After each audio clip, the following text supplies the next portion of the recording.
But like everybody else, it's a lot to process.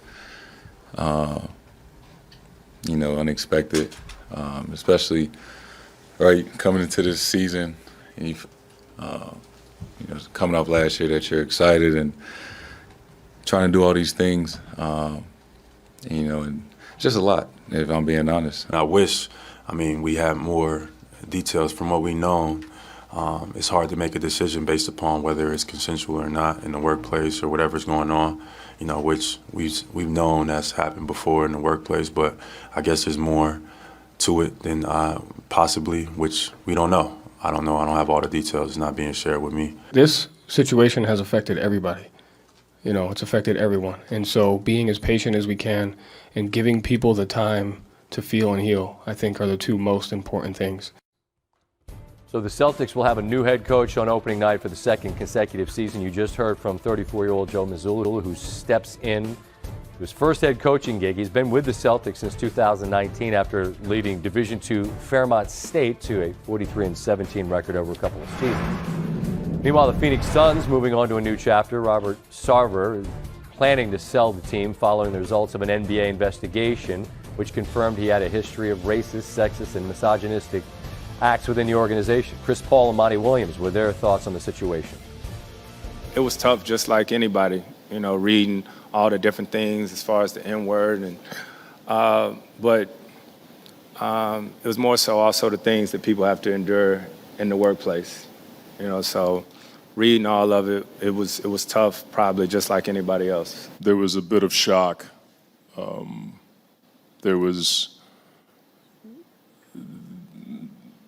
a moment where I was in disbelief when you see the bullet points, and then when you go through it, you start to think about how these things impacted people. How was it going to impact our team, the organization, the community? How do we handle this, deal with this in a way that's productive, but also sympathetic towards those who have been affected by all of this? Prior to the Sarver news, Phoenix had been at the center of the Durant trade conversations. They were rumored to be one of his top destinations if it happened. Here's Durant on what led to that late June trade request out of Brooklyn.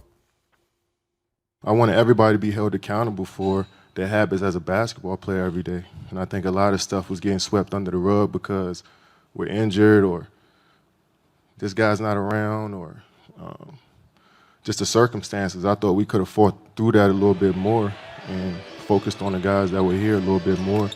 And that's what was, rose some doubt up in my mind, is that when adversity hit, can we keep pushing through it? And I've been on championship teams. I've been on teams that have been right at the brink of winning the championship. And they did those things. So I want to be a part of a group that did that. It was just a lot. Like hearing Kev want a trade request, I opt in. It's awkward. It's very awkward. I'm sitting at home like, I don't know what to think of it, but because there's a trust that we have within each other, I just ultimately want to see him do well and be happy. Brooklyn's expectations high in Vegas as well. They were last year too. Caesars Sportsbook currently lists a season win total of 49.5. That's fourth most in the Eastern Conference.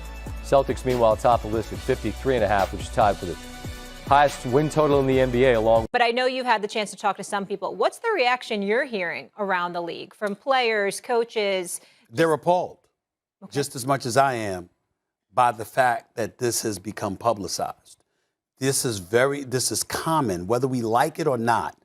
It's common in the world of professional sports, in corporate America, I might add, and beyond. And the fact that this came out, okay, and a bright, young, phenomenal coach like Ime Udoka is being suspended for the year for actions that are quite common, I might add, is egregious in a lot of people's eyes. Because the question, again, if the Boston Celtics, nobody's questioning there's obvious cause here. There's an organizational policy that was violated. Ime Udoka could easily have been fired because of this. Mm-hmm. The fact that he wasn't fired, okay, but you're keeping him, yet you're suspending him, is basically making his business everybody else's business. Yep. That's the issue. I know we got Woj. Yeah. Woj with us now. Where is he? Woj, thank you so There much you for go. being with us this What's up, morning. Woj? I know it's early for you out there on the West Coast. I want to ask you the same question I asked Stephen A.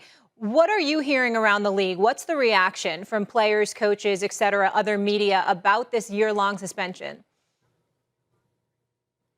Listen, I think this is not only jarring for the Celtics, I think this is a jarring situation around the league. And, Ime Udoka is somebody who, had commanded a lot of respect as a player and as an assistant coach on his rise.